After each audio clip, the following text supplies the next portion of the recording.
Sir from 17 once again. This is my Devil May Cry 4 SSS Dante Must Die walkthrough. This is mission 4 with another subtitle I don't know, so I'm just going to mention mission number and not name, because it's just worthless at this point. A lot of them have French names, which is great because I don't have to butcher the French language. But in this mission, I believe we're going to be doing some mild traversal using these. I don't know how I feel about this part. To me, it's filler. They put these things in that used to break doors and break certain aspects of the game world, which I suppose is a nice distraction, but to me, Devil May Cry's are at their best when you're traversing interesting locations and fighting enemies. You know, I play these games for combat and little else. So this kind of mission has a little bit of the flair that mixes it up, but it's not the stuff I particularly play for. But this fight here has some scarecrows and a frost. And I think once you kill the frost, because there's going to be a respawn, I think there's a blitz as well. So one frost on his own is a victim of the buster, because you can buster his tits off and there's not much you can do. When he's not attacking, he's incredibly evasive on this difficulty, and he will dodge almost everything. The only way to stop him doing it is wait for him to attack and then do it, because once he commits to an attack, he's vulnerable to being grabbed, and that's the knowledge you need to use to fight them. Also, whenever you're attacking him and he's not stunned, he can respond, and when he responds, some of the times it can be too quick to get out of the way of, unless you know exactly what he can do and exactly what it looks like at the beginning, which is all experience and knowledge you will have if you've played through all the difficulties to get here. And that is just something that I once had and I no longer do. But this is the blitz. So my analog has a dodgy stick on it, and a lot of the times you'll see me walk, and sometimes it's intentional because I'm just not holding the analog far enough. Other times it's the analog screwing me. So the blitz, how to hurt him as Nero: hit him with fully charged shots and hit him with devil trigger activations seem to be the best way to take his shield away. Once his shield away, you want to throw him, and after the throw there's a brief window where you can jump and grab him, but the jump on this game is an acquired taste and incredibly unresponsive compared to Bayonetta. So I was having a lot of difficulty timing my jump to follow it up and grab him again. But when done correctly, that is a very simple blitz fight. It's not fancy, it's not going to get you style points up the yazoo, but it's going to kill him, and it's going to make a potentially dangerous enemy a little bit more of a cream puff. When you play as Dante, it's a little trickier, because unless you're good at the Royal Guard cancelling that you can do against the blitzers, which is something that was way ahead of my time. When I played this game, there was no YouTube videos at that point. You know, I didn't even use YouTube. And don't get me wrong, you know, after the first few weeks there were probably a shit ton of those videos, but I didn't have access to that, you know, meta game culture, so I didn't know to look. So my strategies against the blitz have always been the same. I use the Lucifer and I use the shotgun. And then when I take his barrier down, I use the distorted real impacts. But things have changed and people have got really good at doing the cancel Royal Guard stuff, which is really fancy to see, and it's not too difficult to do. But you're not going to see any of it in this, because it's not the way I used to play. And I just don't have time at this moment to invest in learning that kind of stuff, because anyone who's got good at Royal Guard knows it really doesn't come overnight. It's a trial and error thing, and it's something that takes a lot of dedication, because it's legitimately the hardest thing on the game to get good at. And I always find it frustrating when I get the max axe outside of battle. I do think too, if the triggers on the 360 actually were less triggery, you know, they weren't as deep, they had maybe trigger stops, or a good example is the Wii U. The Wii U triggers are sublime. There is almost no resistance on them, and the instant you go to press them, it registers the button. You know, if the triggers in the 360 were similar to the PlayStation 2 controller, I think the max act would be easier, because I think when you go to press it, your brain is thinking the moment you pressed it is the timing on it. You're not taking into account, you know, the frames, the seconds it takes for the plunger to go fully down. And out of all the triggers I've used, the 360 does have the longest resistance time between pressing and acknowledging the button input. And I do have a controller that has trigger stops, but unfortunately, trigger stops can be a bad thing, because they can make the trigger far too sensitive, and it can make it do things when you're not pressing them, which I think is probably just one of the factory defaults, or defects, sorry, not defaults, of the controller that I bought, which was the official Battlefield one. So, as much as I like that controller, not only is it minimized for baby hands, but the triggers, as awesome as they feel, betray you. And if you want a good example of this, watch my Wolfenstein walkthrough. When I start aiming like some kind of spasming idiot, it's because of the controller. And there are a lot of mistakes in that guide that are because of the player, but that is not one of them. But once again, you have to break the furniture, you have to know what you need to break, because if you don't, you will fail the SSS every time. It's such a strange requirement, and I think Devil May Cry 3 did it better. Devil May Cry 3 had a no damage requirement, which meant only the upper echelon of players would ever see the SSS, or the double S, sorry. And those players don't realise just how good they are at that game, because when you watch them, it's something else, especially when you know that game well. Devil May Cry 3 is arguably one of the hardest games to get good at, and those people make it look like it's just force of habit, like they're going through the motions, and it's just amazing, absolutely amazing, far more impressive than anything you can do on this game in my opinion. But here is another one of those interesting puzzles. You're going to use this to stop the fireball, and then you're going to break what is the barrier to a secret mission, which I've already done many years ago, and then you can get on and into this room, which is a fight against the fat scarecrows, who I really like. So I don't know why, but these remind me of a Digimon. I have no idea what Digimon it is, but I just get this Digimon vibe from them in the back of my brain where my memories used to be, but now they've all been destroyed by just general insanity and age. So something to note, I haven't really talked mechanics because they're going to crop up when you see them, but the camera is the most powerful tool on this game. It really is, because it makes the game a lot fairer, because it pacifies everything that isn't on it. An enemy like this fat scarecrow person can do a majority of very damaging, wide-range attacks.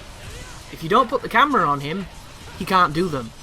And what he'll do is he'll walk very slowly onto camera. So as soon as you see his fat head, you want to go somewhere else so that he can't do that stuff.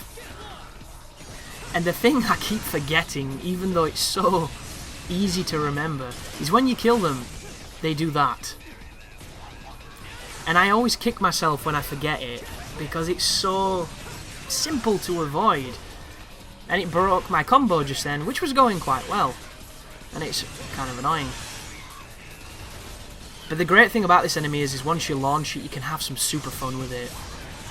And I'm pretty shit at this moment in time in diversifying my combos. I don't really do the wait, why attacks as much as I probably would have if I'd invested more time before I did this.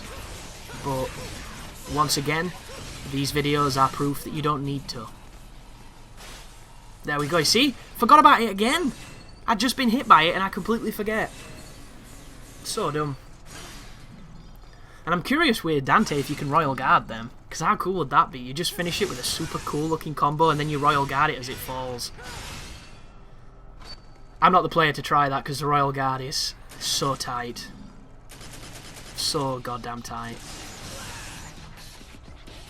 But get the crazy. What are these? I don't even know what they are. Spiky spinny tops? Are they animas?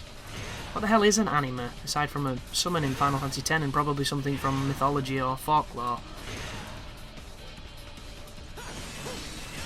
But these bits have always confused me, because there's a bunch of enemies that spawn, and the easiest way to kill them is, of course, with that giant contraption we just spun. But it kills them really quickly and it doesn't do it that stylishly. It builds style fast, but it doesn't earn that many style points, it seems. So I always wondered if it was better to kill these individually than kill them with the contraption. But then you take too long, and maybe you'll mess up on the time requirement. I guess it's something I've never really put too much time into. But how... Oh, I hate that so much. So goddamn much. So if you don't know what happened there, on this game, B is interact. I don't know why it's interact. Maybe because they just couldn't think of any other button for it to be.